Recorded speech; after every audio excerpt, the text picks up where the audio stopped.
So the Buddha advised us to generate the energy of joy, of happiness,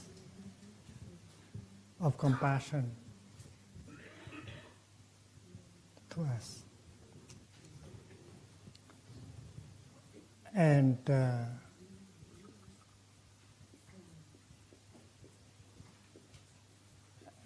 the first recommendation made by Buddha is to leave it behind. There are things we can release. There are things we can let go. And that alone can bring joy and happiness. And this is an art.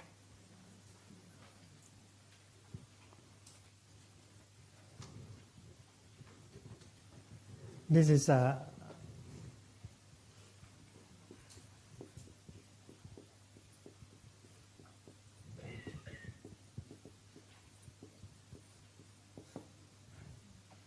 the joy and the happiness that are born from releasing, from letting go.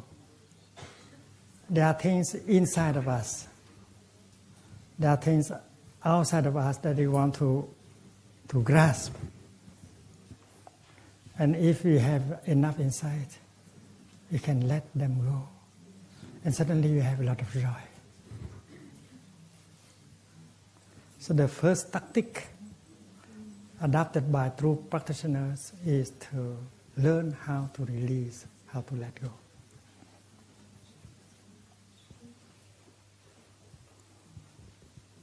One of the examples we like to use in Plum is someone leaving the big city on the weekend to go to the countryside.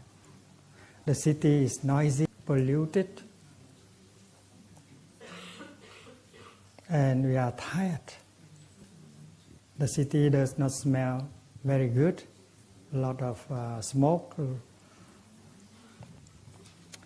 The air is not so good, so on Friday afternoon after work you want to get out. It may take you 45 or 1 hour to get out of the city. And after that you begin to drive among rolling hills. You begin to see the sky, the trees. You begin to hear the birds and you breathe the fresh air. And you feel so happy. You feel liberated. If you have not left the city behind, how can you have that joy? So leaving the city behind is a condition of happiness. If you are caught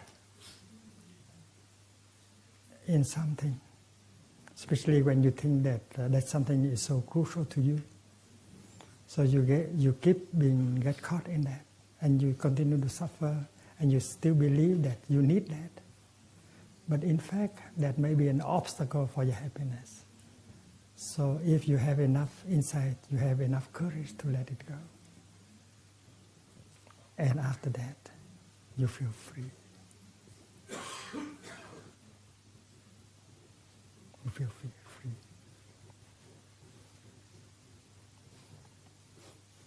Another example, your idea of happiness.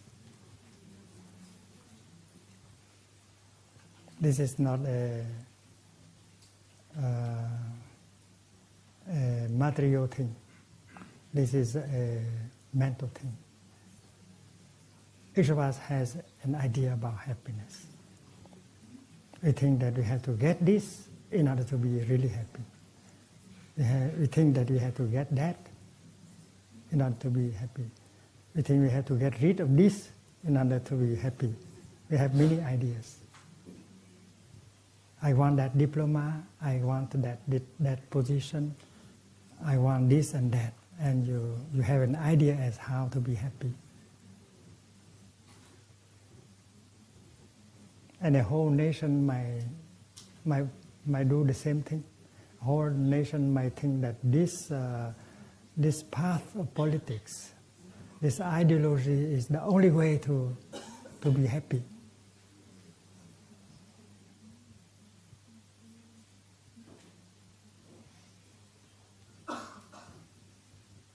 Suppose you are a communist and you think that Marxism, communism is the only way to happiness. And you don't accept any other ideology. So you have a fixed idea, you have a conviction that Marxism is the only way. Or if you are a Buddhist and you think that Buddhism is the only way, and you get caught in the idea of Buddhism. But fortunately, the Buddha tells you that Buddhism is made only of non-Buddhist elements. And during the last week, we only spoke about one thing: to release any kind of ideas, of notions, of views, including the views of Buddhism.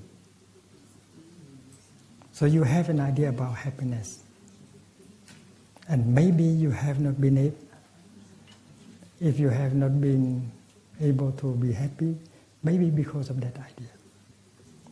Release that idea and happiness can come more easily.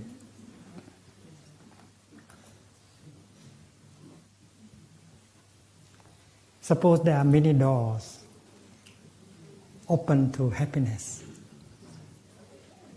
If you open every door, and then happiness have many ways to come to you.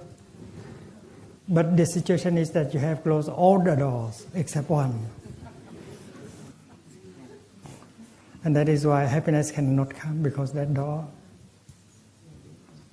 happiness cannot come through. So, don't close any door. Open all the doors. Don't just commit yourself to one idea of happiness. Removing the idea of happiness you have, and then happiness can come this afternoon. So releasing here is releasing an idea. And many of us are caught in our idea of how we can be truly happy. So if you are a good practitioner, you sit down and you re-examine your idea of happiness. Are attached to a number of things that we think crucial to our well-being. Although we have suffered a lot because of them, but we do not have the courage to release.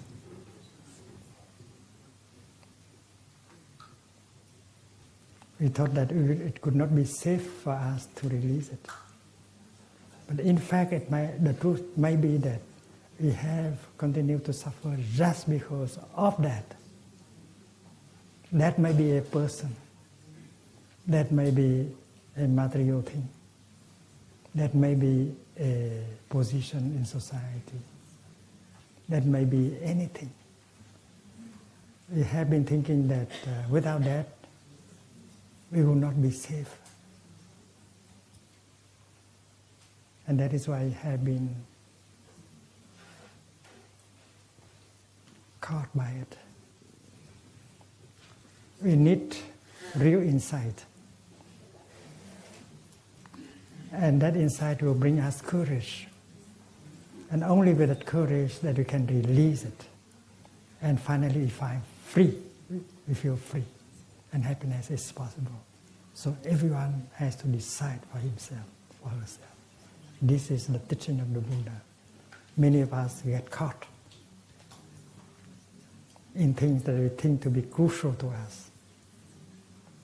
We are not a free person because of that.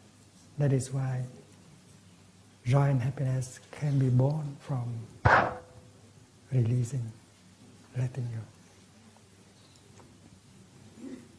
There's a story I found in the sutras. One day the Buddha was sitting with his monks. They have just finished their lunch together in mindfulness. Suddenly a farmer came by. He suffered so much, he said, "Dear brothers, have you seen my cows going by this way? I have 5 cows, but I don't know why this morning they have all run away. And I have 2 acres of sesame seed. And this year the insect ate up all the sesames. There's nothing left. I think I'm going to commit suicide. I have nothing left."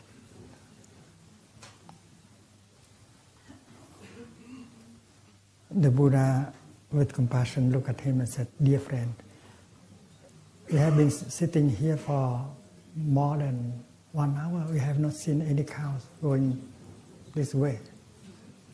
So please look for them in the other direction." So the farmer left, and the Buddha turned around and looked at his monks. A few dozens of monks sitting with him. And he smiled. And he said, "My dear friends, you are very lucky. Because you don't have any cows."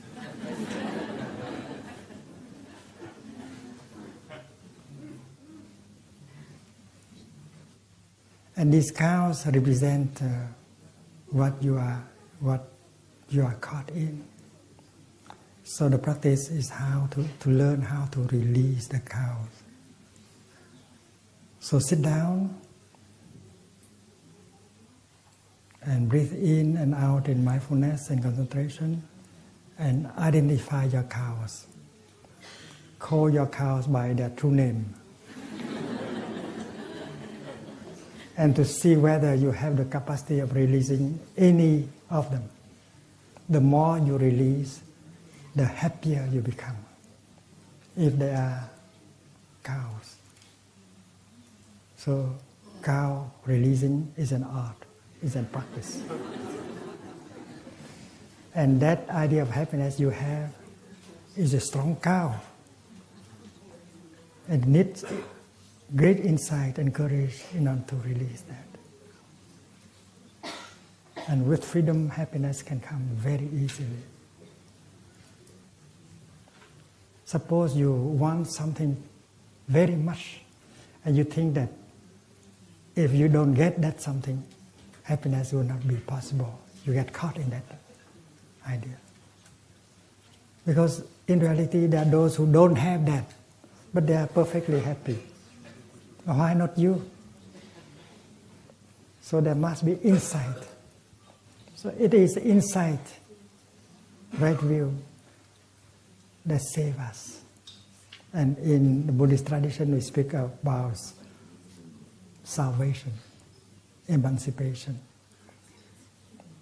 by insight, not by grace.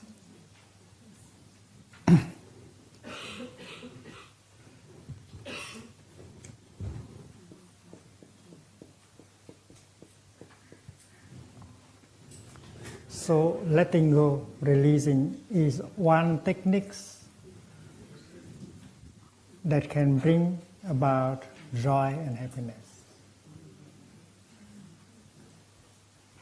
Mindfulness is another method that bring about joy and happiness. Suppose you are a young person.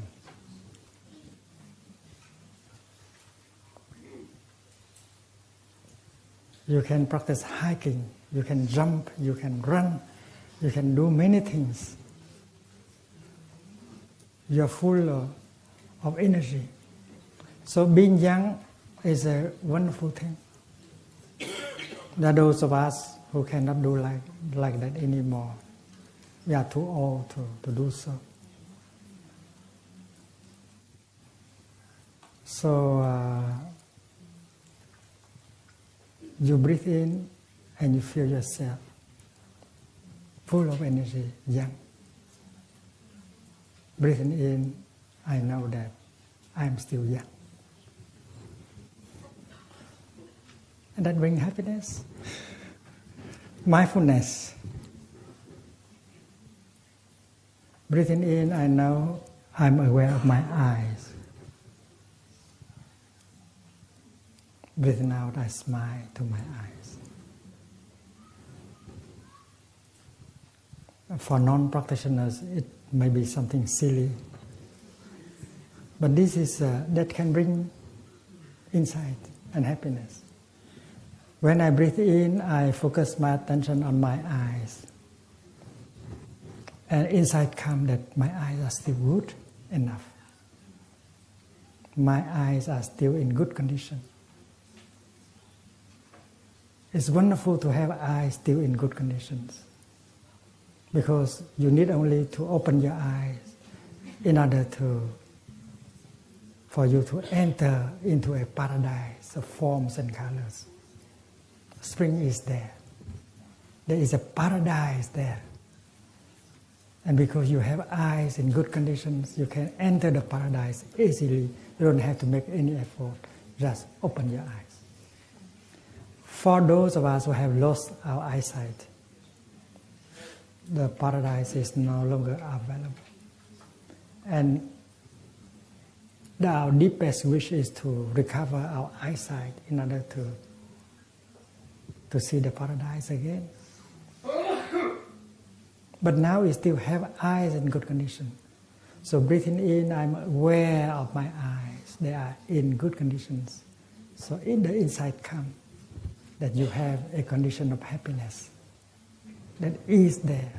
And you need to open your eyes in order to make the paradise of forms and colors available.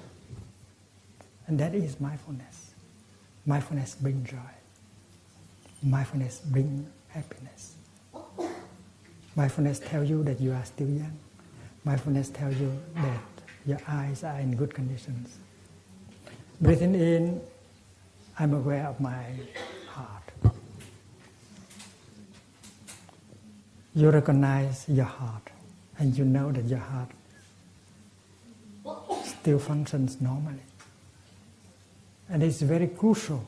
It's very wonderful to have a heart that still functions normally. There are those of us who don't have a heart like that. They are very fearful. They may get a heart attack at any time. They live in fear. We don't have that. So every time we are mindful of our heart, a heart that functions normally, we feel happy. And happiness just comes like that in 1 second with mindfulness. So mindfulness helps us to recognize the many conditions of happiness that are inside of us and around us. And that is why we have to remember that mindfulness is a source of happiness.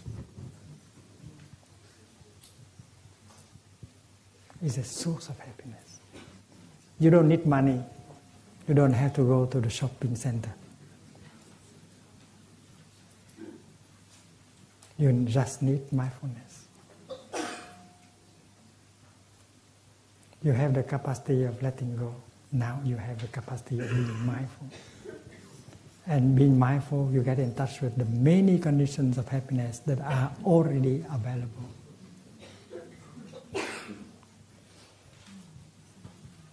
There are those of us who have so much conditions to be happy, but we are not happy. Other people envy us. They see us as happy person, but we are not happy.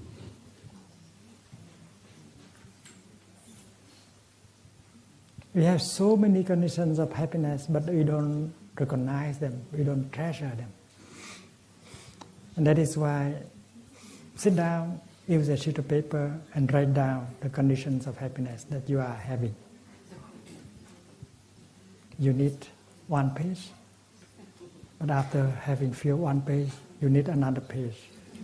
And after 2 pages, you think that you still have other conditions of happiness.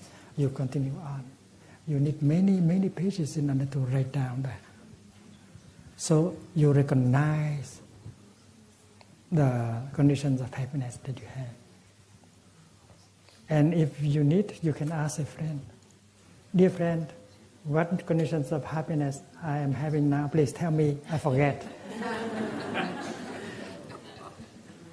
It's like a game, but this is meditation. You come back to your condition and you recognize every condition of happiness that you are having. My eye is in good condition. My heart still functions normally. And thousands and tens of thousands more of conditions like that. And yet we are not happy if we don't recognize them. So mindfulness is to bring your mind back to your body, to be fully present in the here and the now, and recognize that it's wonderful, this world. It's wonderful, the wonders of life. I am here. This is the kingdom of God. This is the pure land of Buddha. I can spend every second, every minute to enjoy.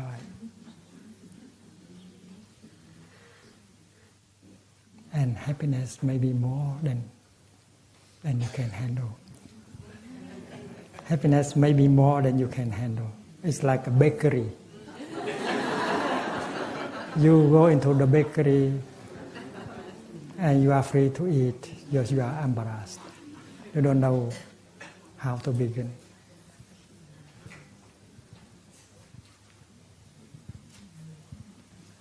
So, please remember, mindfulness is a source of happiness. If you have mindfulness, you recognize the many conditions of happiness that you already have. You don't have to run and get some more conditions. Stop running. You have enough conditions of happiness. The French have a song on that. Why you have to wait? Why don't be happy right now? What are you waiting for? You can be happy right now. Qu'est-ce qu'on attend pour être heureux? Qu'est-ce qu'on attend pour être heureux? Can you sing the song? Go ahead.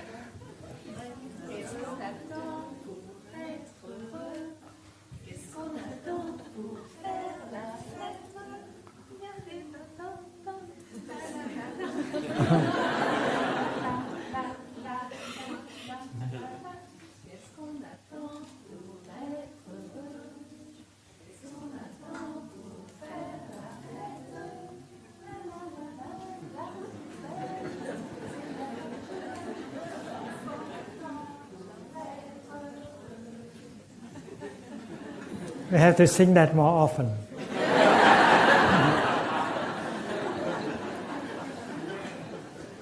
You don't have to wait. You can celebrate now. Celebrate life and happiness, right? And every step, every in-breath can be a celebration of happiness. Mindfulness is that. And that is why in a practice center, what we do every day is to cultivate mindfulness. And then we have other sources of happiness like concentration.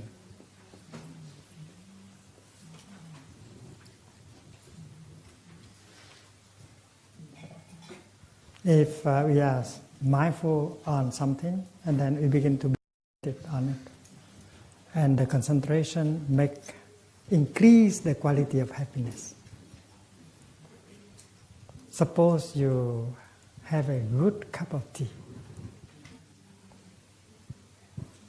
or suppose you are contemplating a beautiful sunrise.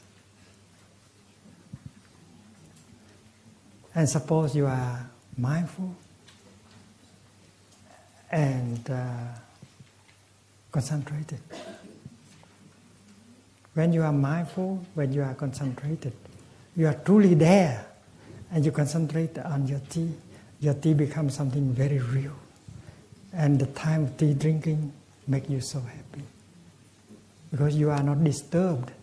Your mind is not in the past or in the future. Your mind is not in your projects. Your mind is focused entirely on the tea. That's concentration. Tea is the object of your concentration. That's why drinking tea in that moment can make you very happy. And the more you are concentrated, the happier you become. And that is why concentration is also a source of happiness. And when you contemplate the beautiful sunrise, you are not distracted by thinking about the past, the future. You are fully present. You are concentrated. And the more concentrated you become, the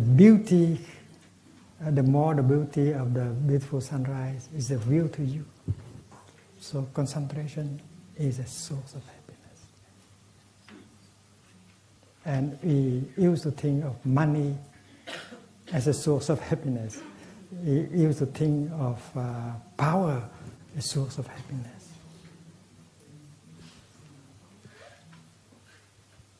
But we forget that we have many true sources of happiness in us that we don't know how to use.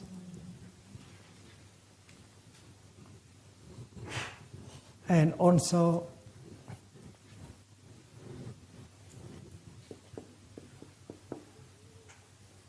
insight, understanding, insight. When you get insight, you can be very happy because insight always liberates you. If you are inhabited by fear, you cannot be happy. You cannot be joyful. If you are inhabited by worries or desire, craving, you are not peaceful. You cannot be happy. But when you get insight,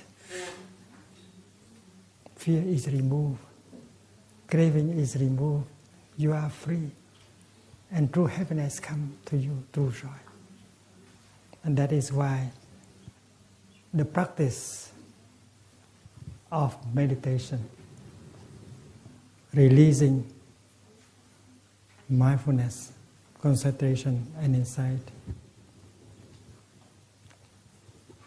is the practice that can bring joy and happiness. And that is the practice of love.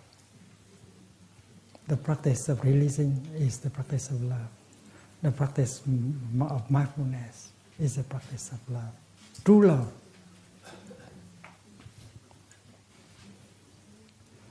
The word compassion does not reflect very well karuna. If we analyze, we see that prefix kom means together, and passion here means to suffer. To be compassionate is to suffer together with the other person.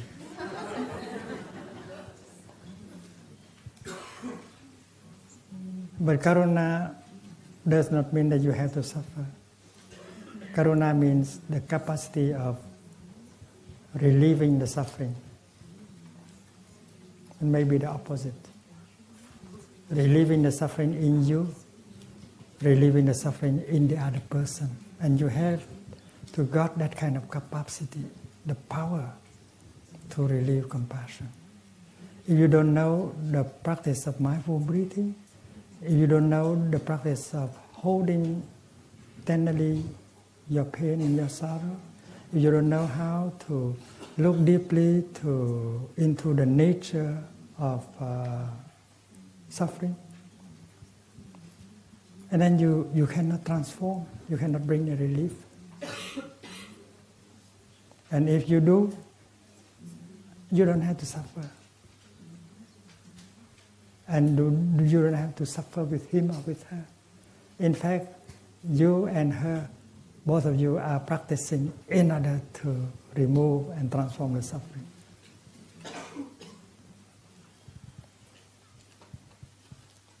Suppose you are a physician, a doctor, and a doctor should have compassion. Hopefully.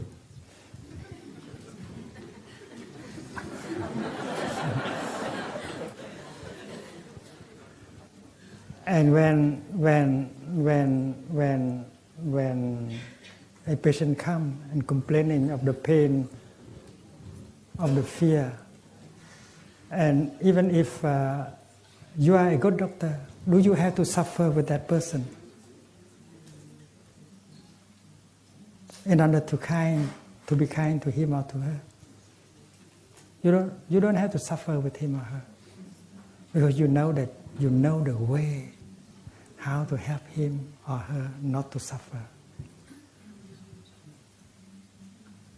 So if you are practicing love, true love, you don't have to suffer with him or with her.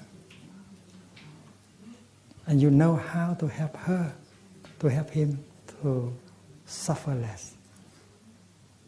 So compassion is not really the word that can translate karuna. Karuna is the capacity of removing the suffering, transforming the suffering, bringing a relief to the suffering. And doing so, you don't have to suffer. In fact, you suffer less. And you make him or her suffer less. We have to distinguish between the willingness to love and the capacity to love. You might be motivated by the willingness to love. But the more you love, the more you make him or her suffer. So the willingness to love is not love yet. And many fathers love their sons and daughters. And they impose on their sons and daughters a lot of things, and they make their children suffer very much in the name of love. Because they are not capable of understanding their sons and their daughters. And unable to understand the suffering and the difficulties of your children, the more you love them, the more you destroy them. And that is why you have to ask yourself the question as whether you are really loving them. To love means to have the time to look deeply, to understand the suffering, the anguish, the difficulties. And when understanding is there, love will be true love. What you say, what you will do for him, for her, is true love. So love here does not mean the intention, the willingness to make happy, but the capacity. And that capacity of loving, you have to learn, you have to cultivate. Address yourself. Recognize the suffering in you. Recognize them. Embrace them. Transform them. And you are loving yourself. And based on that experience, you are going to succeed in helping another person to do the same. Recognizing the suffering, transform the suffering, and then bringing a feeling of joy and happiness. All these things are very concrete, not just talking.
The fourth element of true love is upeksha, sa.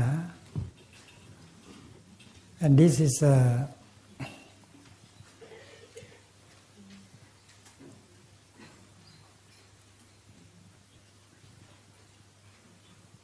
foundation of true love. In true love, there is no longer any discrimination. In true love, happiness is no longer an individual matter. You and him, you are the same person. His suffering is your own suffering. His happiness is your own happiness. Your joy is his joy. No longer any barrier, any frontier between the lover and the one who is loved. And true love has this kind of element. The abolishment of self. There is no longer any self. Lover and loved one are one. When you love yourself, the lover is you and yourself is you. And when you love him, you are him and he is you. And happiness is no longer an individual matter. Happiness is happiness for both, for everyone. And suffering also, suffering is no longer an individual matter. There's no more distinction between the lover and the one who is loved.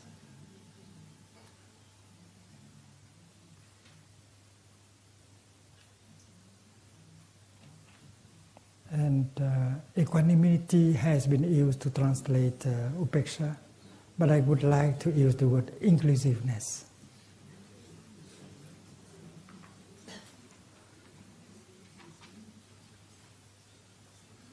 In true love, you don't exclude anyone.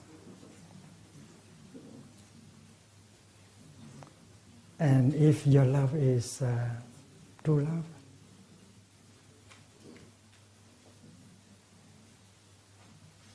that will benefit everyone, not only humans, but also animals, minerals, and vegetables. If that is really true love. To love one person is an opportunity for you to love everyone and every living species. And you are in the good direction. That is true love. But if you love someone and you get caught, and you get cut off, that's not true love.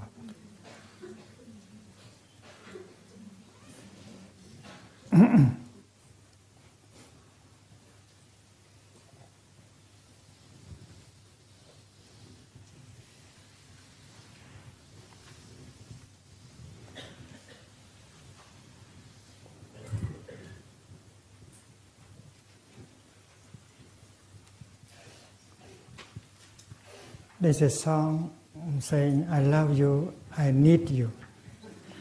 I love you, I need you. So it seems that loving in that context is just to satisfy your need. The other person is to fulfill your need. You need the other person. Without the other person, you cannot survive. You say, you think that this is the language of love. Darling,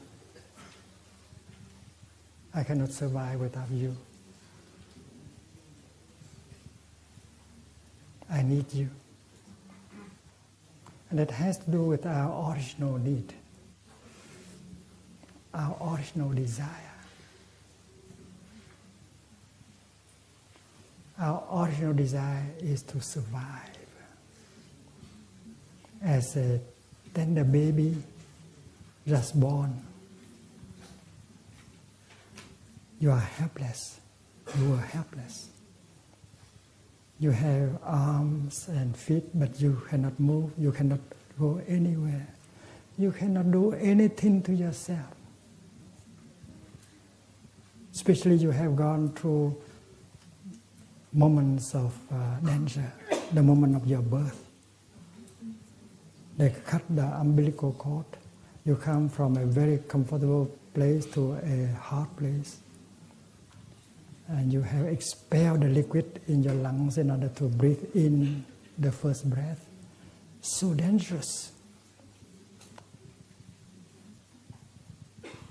You don't know what they are talking about.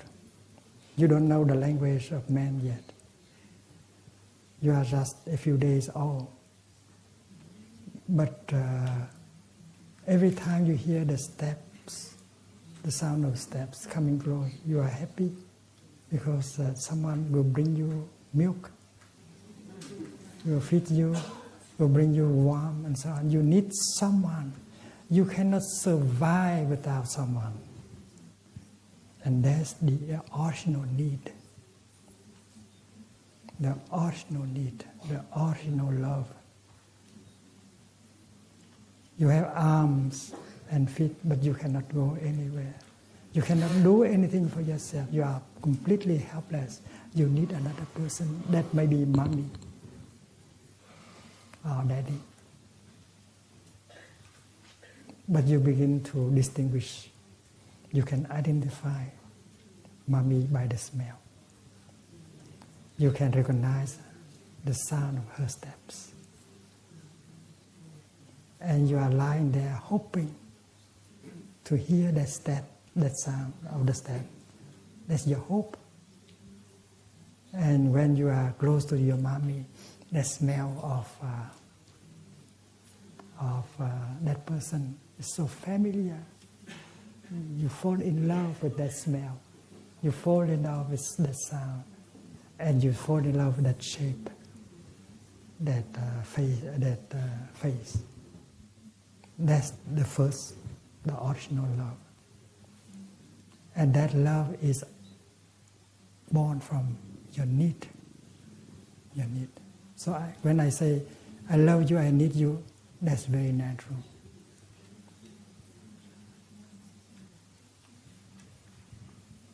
And now you are looking for a young man to marry. You are looking for a young lady to marry. That is a continuation of that original love. Still the belief, that belief is still alive. Without someone else, I cannot survive. There's a childish, that's the infant feeling. It's a real feeling, and that feeling is still alive until this day. You're looking for a partner, but the child in you is looking for mommy. The child in you is looking for daddy.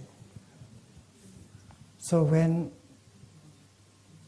you are together as a couple, as a young couple, you feel very relaxed. You feel that I'm okay now because I have someone to love, to support me. But the infant in you say, well, I can relax. Mommy is there. Daddy is there. So that feeling of relaxation, of joy, is not exactly because of the presence of the other person, but because of the fact that you can relax. That brings you peace. Because later on, when your relationship with the other person becomes difficult, you cannot relax anymore. And that happiness is no longer there. So the essential is that you can relax, you can be peaceful, and not the presence of another person. And I think kissing, it's interesting to notice that in Asia, when people kiss each other, they use the nose more than the mouth, right? Using the nose we can recognize the person. It's so pleasant. So when we were an infant, the smell of mommy is the wonderful, most wonderful kind of smell in the world, because I need her. So in Asia, when they kiss, they mostly use their nose in order to enjoy the smell of the other person. And that is the continuation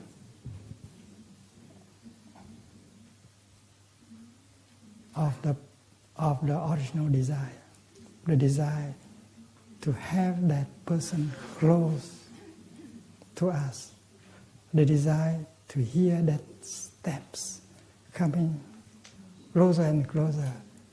And all day, all night, as an infant, we only hope to hear the sound of the steps and to be able to smell that smell. And I think that kissing by the mouth is a continuation of the sucking of the breast.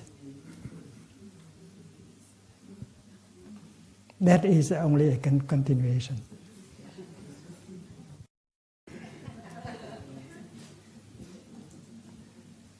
But Westerners don't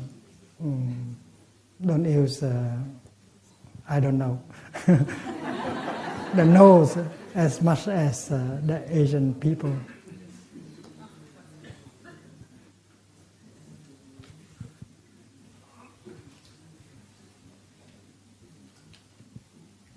And there is a connection between fear and desire.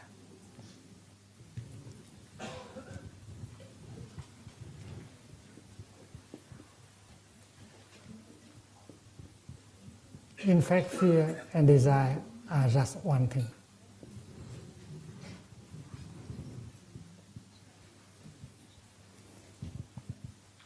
The original fear and the original desire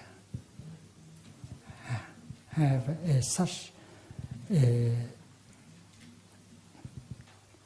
leave such a mark in our life. We know that the original fear is that no one will be there to take care of us.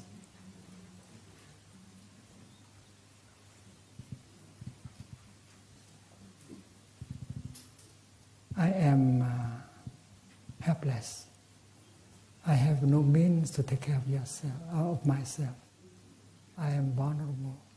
I need someone, otherwise I will die. That is the feeling of the infant.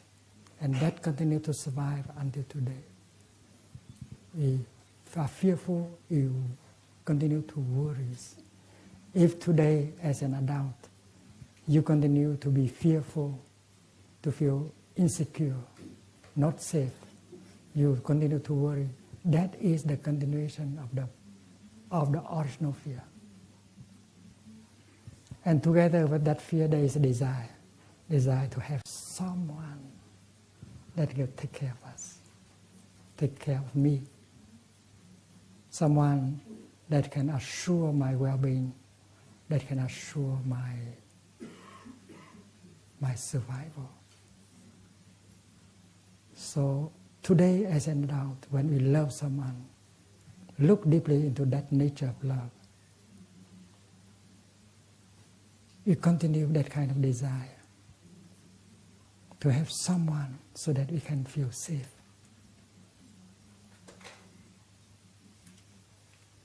And that is only the desire. But true love is not like that. True love can be generated from within, and with true love you can feel complete in yourself. You don't need something outside. And true love is made with 4 elements that we just discussed about. True love is like the sun. It's like a lamp shining.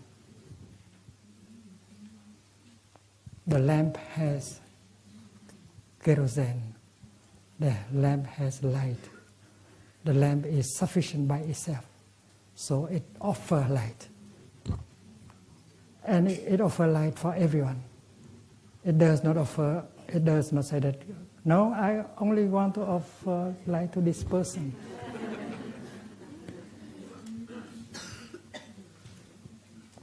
When you look at the electric bulb, you see that, well, the light is within, is complete. And the electric bulb is shining upon us with equanimity, inclusiveness. It does not exclude anyone. And that is the fourth of the four conditions of elements of true love. Equanimity is that. No longer any discrimination. That is the love of the Buddha. Sex is not love. Sex is an instinct of preservation. Every living thing wants to continue into the future. Not only humans, but also animals. They want to continue into the future. And also the vegetable world, the plants, they produce seeds in order to continue them into the future. So having the desire to self-reproduce is a very natural thing.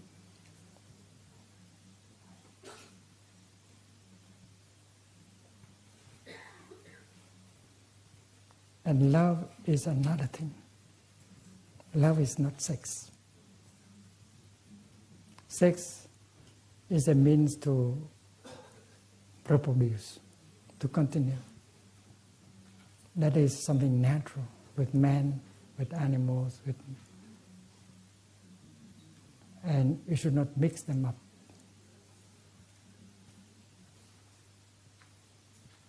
We are not against, we should not be against sex, but we should not mix it with love. True love doesn't have to do with sex.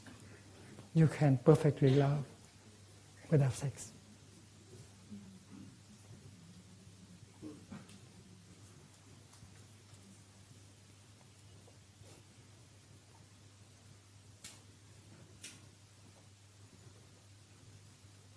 So the teaching of the Buddha on true love is very clear. And it is possible for us to cultivate these four elements of true love with the practice of bringing joy and peace and relieving the suffering. The practice of releasing, the practice of being mindful, the practice of being concentrated, the practice of getting insight can handle the suffering inside, can transform the suffering inside, can bring joy and peace. That is love. You don't need another person in order to practice love. You practice love on yourself. And when you succeed, loving another person is something very natural, like the electric bulb or bulb. It will shine. It will make many, many people happy. And you are like a Buddha. You love everyone. You love every species. And your presence in the world is very important, because your presence is the presence of love.